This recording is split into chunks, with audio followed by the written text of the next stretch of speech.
성경 사경회를 시작하도록 하겠습니다. 여러분, 우리나라에는 많은 교단들이 있어요.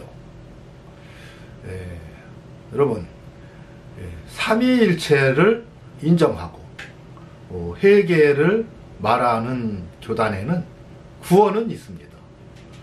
중요한 것은 그 구원이 계속 영생으로 이어지느냐는 거예요. 그것이 어렵다는 겁니다. 자, 이걸 그래프로 한번 그려보면요, 내가 회개하고 어느 날인가 예수 믿게 된 때가 있을 거예요. 그것이 정확하지는 않지만 어느 때가 분명히 있었을 겁니다. 그러면 이후는 이게 구원받은 성도인 거예요. 중요한 것은 이 구원받은 성도가 이 교회 생활을 하면서, 신앙생활을 하면서 교회로부터 더럽힘을 당하면 안 된다는 거예요. 그런데 교회의 각종 제도가, 각종 교리가, 또 교회 내 모든 그런 헌금이며 기타 신앙 행위들이 우리들을 더럽힌다는 거예요. 14만 4천의 구원받은 성도는 이 속에서 교회로부터 더럽힘을 당하지 않은 사람들이란 얘기입니다. 그러니까 구원은 있어도 그 구원이 계속 성화되어져 가고 마지막 영생에 이르야 되는데, 영생에 이르지 못하고 영벌에 처해진다면 이거보다도 안타까운 일이 있을 수가 없죠. 여러분, 성경은 그 얘기를 하는 겁니다. 14만 4천의 성도는 이 안에서 다른 사람들은 다 더럽힘 당해도 자기들은 꿋꿋하게 더럽힘 당하지 않고 살았다는 거예요. 이것이 올바른 신앙생활을 하는 겁니다. 그래서 이것이 중요하기 때문에 바로 여자로부터, 교회로부터 더럽힘을 당하면 아니 된다는 거예요. 그래서 유다서 1장 5절에 보면 너희가 본래 범사를 알았으나, 이 구원받은 성도들에게 하는 얘기예요. 주께서 백성을 애굽에서 구원하여 내시고 후에 믿지 아니하던 자들을 멸하셨으며 그랬어요. 애굽에서 구원을 해냈는데요, 후에 믿지 않는 자들, 즉 광야에서 다 멸망당했다는 겁니다. 여러분, 애굽은 세상에 대한 예표고요, 광야는 교회에 대한 예표예요. 그러니까 홍해를 건너서 회개하고 구원 받았어요. 자, 구원은 받았는데 광야에서 다 더럽혀진 거예요. 그래서 고린도전서 10장에는 그랬지, 그런 일은 우리의 거울이 되어 우리로 하여금 저희가 악을 즐겨한 것 같이 즐겨하는 자가 되지 않게 하려 함이니 저희 중에 어떤 이들과 같이 너희는 우상 숭배하는 자가 되지 말라. 간음하지 말아라. 주를 시험하지 말아라. 또 원망하지 말아라. 이런 일이 거울이 되고 또한 말세를 만난 지금 우리들에게 우리의 경계로 기록하였느니라. 거울이 되게 하기 위해서 보라고. 여러분, 출애굽할 때 세상에서 교회 안으로 나오기는 했고 구원은 받았는데 교회에서 다 더럽혀지고 결국 여호수아와 갈렙 두 사람 외에는 들어간 사람이 없어요. 나오기는 200만 명이 나왔습니다. 100만 명대에 한 명씩 들어갔던 거예요. 그렇게 영생에 이르기가 쉽지 않다는 얘기입니다. 여러분, 그러기 때문에 여자로부터 더럽히지 아니해야 되는데 그 의미를 모르니까 그저 아무것도 모르고 그냥 교회에서 시키는 대로만 하다 보니까 너무너무 더럽힘 당해서 구원받을 성도가 없는 겁니다. 그래서 교회의 모든 제도, 교리, 또 예배 행위에 대해서 제가 하나하나 지적을 하는 거예요. 오늘은 동정녀 마리아에 대해서 사경해 보는 시간을 갖도록 이렇게 하겠습니다. 사도신경을 예배 중에 암송함으로써 우리가 영원히 더럽힘을 당하는 겁니다. 우상숭배 사상을 우리도 모두에게 일으키는 거예요. 이거야말로 하나님의 뜻과 주님의 뜻과 정반대로 가르치는 것이고 반대로 신앙 고백을 하는 겁니다. 주님이 뜻과 정반대로 신앙 고백했어야 구원을 받을 수 있겠어요? 여러분, 이게 바로 교회로부터 더럽힘을 당하는 겁니다. 살펴보겠습니다. 이는 성령으로 잉태하사 동정녀 마리아에게 나시고 그랬어요. 사도신경을 만든 주체가 로마 캐톨릭이라고 말할 수 있습니다. 그 이유는 이 사도신경의 모든 내용들이 로마 캐톨릭의 그 천주교의 교리와 동일하기 때문에 그래요. 그래서 개신교가 만들어졌다고 얘기들을 하는데 실상은 아니지만요. 그러는데요. 왜 동정녀 마리아를 또 따라서 동정녀 마리아에게 나셨다고 얘기를 하느냐는 겁니다. 이거야말로 로마 캐톨릭에서 주장하는 마리아 숭배 사상이에요. 여기서부터 시작된 겁니다.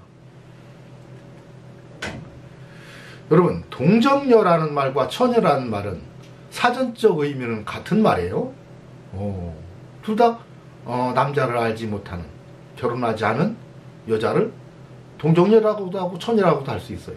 자, 그러나 처녀라는 말의 의미는요, 곧 결혼을 앞둔 여성을 처녀라고 합니다. 그러니까 처녀라는 의미 속에서는 어떤 나이가 되면 이제 곧 결혼하게 될 여성을 처녀라고 하는 거예요. 여러분, 그러나 동정녀는 달라요. 동정녀는요, 남자를 알지 못하는 일평생 산 사람을 동정녀라고 합니다. 자, 그런데 누가복음 1장 41절 48절에 보면 여기 내용이 자칫 잘못하면 이 마리아 숭배 사상을 부추길 수도 있는 내용들이에요. 그죠? 여기 보면은 마리아가 가로되 내 영혼이 주를 찬양하며 내 마음이 하나님 내 구주를 기뻐하였음은 그 계집종의 비천함을 돌아보셨습니다. 보라, 이제 후로는 만세의 나를 복이 있다 일컬이르다. 자, 믿은 여자에게 복이 있도다 했고 만세의 나를 복이 있다 일컬이르라 했기 때문에 여러분, 마리아는 복 있는 여인이었던 것은 틀림없는 사실이에요. 여러분, 누가 하나님의 아들을 잉태해서 이 세상에 보낼 수 있는 이런 특권을 가졌던 사람이 있을 수가 있느냐는 거예요. 마리아 외에는. 그렇기 때문에 너무너무 존경스러운 분이고요. 또 너무너무 복되신 분인 건 맞아요. 그러나 숭배의 대상은 될 수가 없다는 얘기입니다. 이 동정녀라는 말은요, 숭배의 대상이 만들기 위해서 만들어낸 말이에요. 마태복음 1장 23절 보라, 처녀가 잉태하여 아들을 낳을 것이요 그 이름은 임마누엘이라 하리라 하였으니 이를 번역한즉 하나님이 우리와 함께 계시다 함이라 그랬어요. 여러분, 신약 성경에는요, 이 처녀라는 말조차도 없어요. 이게 어디에 있는 말이에요? 이사야서 7장 14절에 있는 얘기입니다. 그 말씀을 여기다 인용을 해놓은 거예요. 이렇게 말했는데 그분이 바로 예수님이라는 걸 얘기하려고 했던 거죠.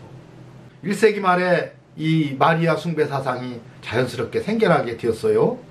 왜 그러냐면요, 예수님이 십자가에 못 박혀 돌아가시고 부활하셨는데 돌아가시기 전에는 제자들도 믿지를 않고 믿음이 없었고 그랬습니다. 동생들도 역시 그랬고요.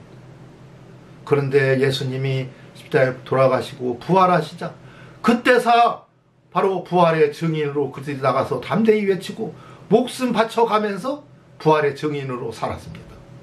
그때 다 믿은 거죠. 그러면서 그들이 마음에 너무너무 귀중하고 소중한 하나님이 우리한테 오셨었는데 우리가 너무너무 소홀하게 대접했구나. 그 마음이 들어가면서 그렇다면 그 하나님을 임신하고 낳으신 그 어머니가 너무너무 존경스러워졌던 것.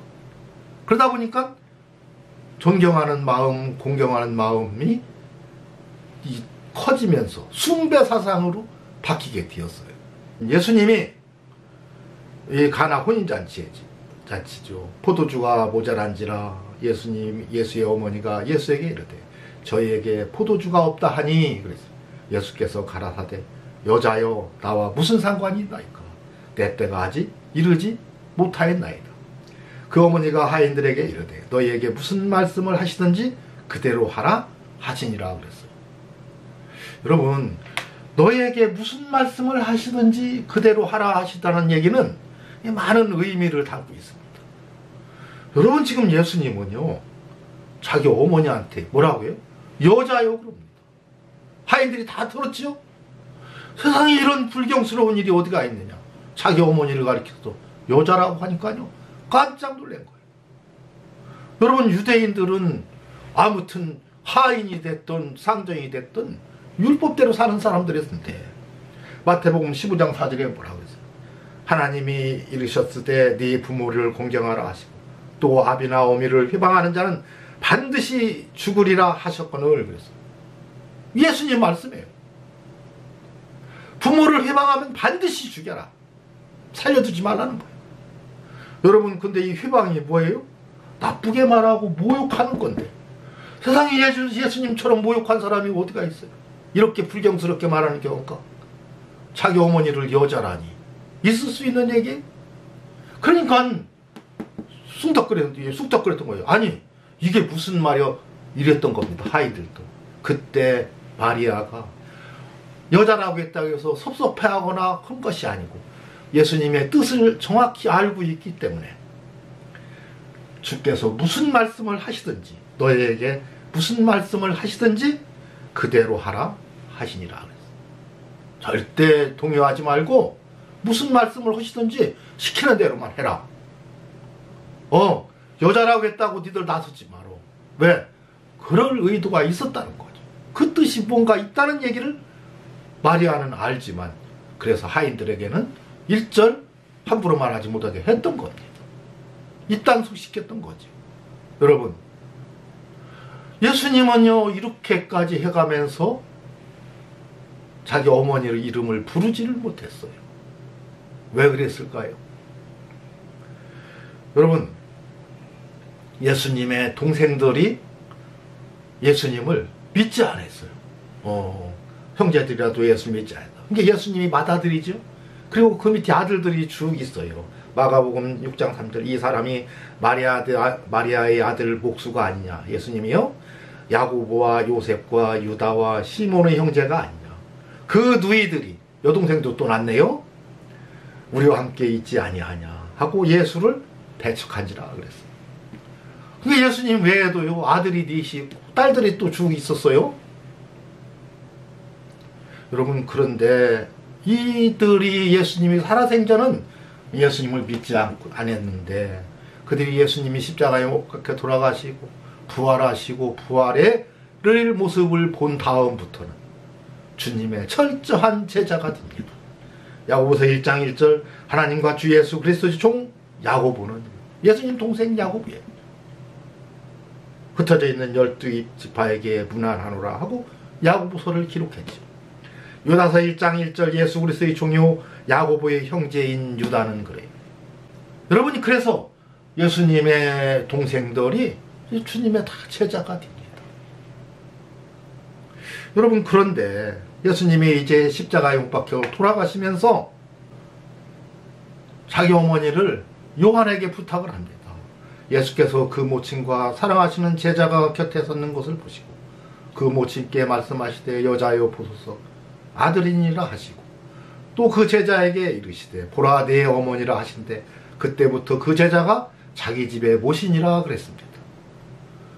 여러분 돌아가시는 순간까지도요 예수님은 자기 어머니 마리아를요 어머니라고 부르지 못했습니다. 여러분 왜 어머니라고 부르지 못했을까요? 여러분 예수님이 돌아가시면 그 제자들이 너무너무 예수님이 바로 하나님의 아들이었던 것을 깨닫고 함부로 했던 거 또 바르게 대하지 못했던 것 등등이 후회하면서 뉘우치면서 그 어머니를 극진히 모시고 할 것은 알았어요. 그러나 그것이 도가 지나쳐서 이제 후대에는 마리아를 숭배하는 사상이 일어날 걸 알았습니다. 여러분 만약에 예수님이 자기 어머니를 마리아를 어머니라고 한마디라도 불렀다면 주님도 어머니라고 불렀는데 우리들이 숭배의 대상이 되는 건 당연하다고 했을 거예요. 그래서 예수님은요 그 어머니가 그렇게 어머니라고 부르고 싶지만 어머니라고 못 불렀던 겁니다. 왜 여자라고 했느냐? 그냥 여자일 뿐이다. 내가 죽더라도 후일에 사랑하시는 제자들은 절대로 우리 어머니를 숭배하지는 말아라. 그냥 여성으로서 참으로 존경할 분으로 알고 복 있는 여자로 알 수는 있지만은 그러나 숭배의 대상은 아니다. 예수님은요, 예수님의 입으로 마리아를 어머니라고 하는 순간에 숭배의 대상이 될 것을 알고 끝까지 어머니라는 말을 부르지 않고 여자라고 불렀던 겁니다. 마리아도 그 뜻을 다 알았지요. 그래서 하인들에게도 시키는 대로 그냥 해라. 왜? 그래야만 되기 때문에. 후일에 내가 나를 가리켜서 숭배 대상이 되면 안 되고 나를 가리켜서 기도도 하고 해서는 아니 되기 때문에 그러한 일이 일어날 걸 알았던 겁니다.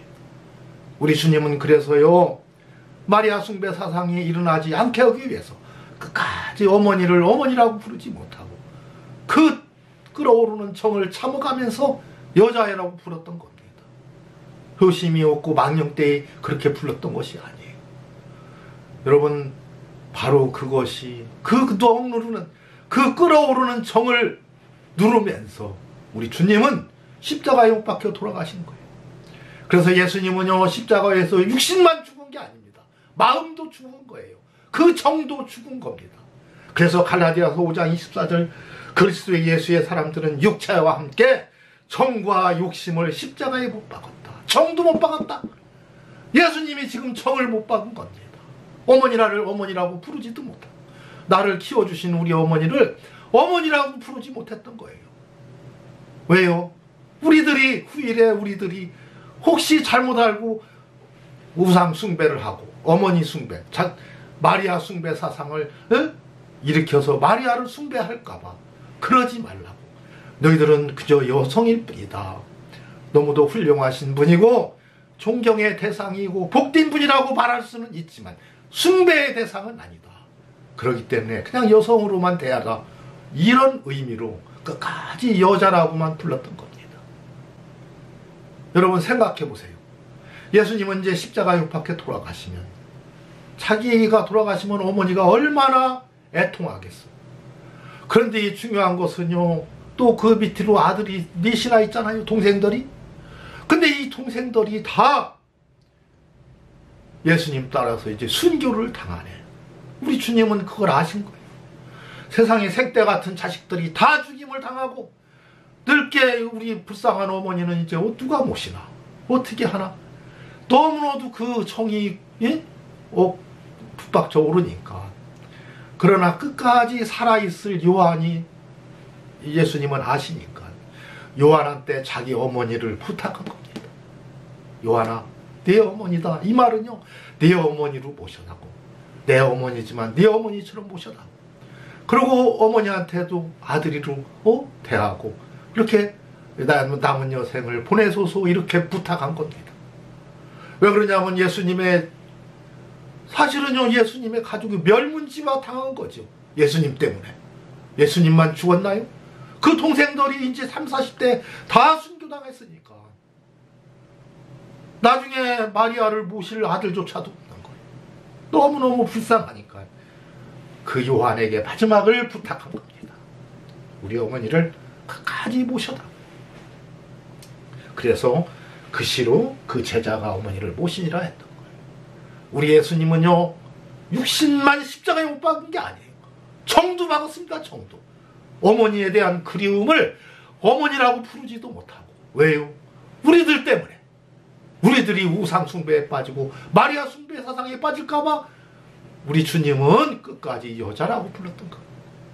그런데 마리아 숭배 사상을 부추기는 동정녀 마리아라고 하는 그 캐톨릭을 따라서 한국 그리스도의 교회가 이런 짓거리를 하고 있으니, 신앙 고백을 하고 있으니 저주받은 인간들이죠. 이것이 바로 교회로부터 더럽힘을 당하는 겁니다. 여러분, 우리에게 중보는 한 분, 예수 그리스도 한 분밖에 없다고 분명히 디모데전서 2장 5절에 말씀하셨지요. 하나님은 한 분이시요, 또 하나님과 사람 사이의 중보도 한 분이시니 사람이신 그리스도 예수라. 그래서 너희들이 이제 내 이름으로 무엇을 구하든지 내가 시행하랬다. 중보자 되신 예수 그리스도에게 우리가 기도하는 겁니다. 구하는 거예요. 근데 지금 어떻게 하고 있어요? 마리아에게 기도하고 마리아에게 구하고 마리아를 어머니라고 하면서 숭배하고 있는 저들은 예수님의 뜻을 전혀 이해하지 못한 성령과 정반대 악령의 역사일 뿐입니다. 우리 주님은요, 청두 십자가에 못 박으면서까지 어머니를 어머니라고 부르지 못하고 여자애라고 부르면서까지 우리들이 우상 숭배에 빠질까봐 그렇게 어머니를 마리아 숭배를 하지 말라고 당부했는데, 이 말씀의 뜻이 그건데 그 숭배 사상을 불이키는 동정녀라고나 하고 있고, 또 그것을 이어받아서 마리아에게 기도하고 이러는 모든 자들은 성령 받은 자들이 아니죠. 주님의 뜻을 전혀 이해하지 못하는 악령의 역사일 뿐입니다. 그리스도 예수의 사람들은 육체와 함께 그 정과 욕심을 십자가에 못 박았느니라. 이것으로 오늘 사경기를 마치도록 하겠습니다.